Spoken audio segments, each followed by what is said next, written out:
రిషి గురించి చెప్పాలంటే to be honest నేను నిజంగా ఒక డైరెక్టర్ గా ప్రూవ్ అయిందంటే మనోడి క్యారెక్టర్ వల్లే.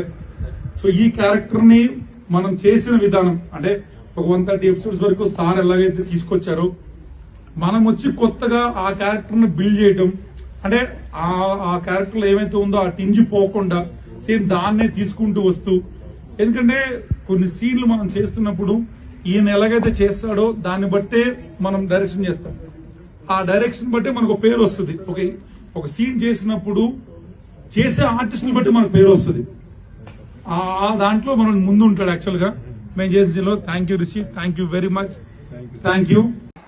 ఋషి గురించి గుప్పెడంత మనసు సీరియల్ చెప్పిన డైరెక్టర్ చెప్పిన మాటలు ఇప్పుడు నెట్టింట్లో వైరల్ అవుతున్నాయి.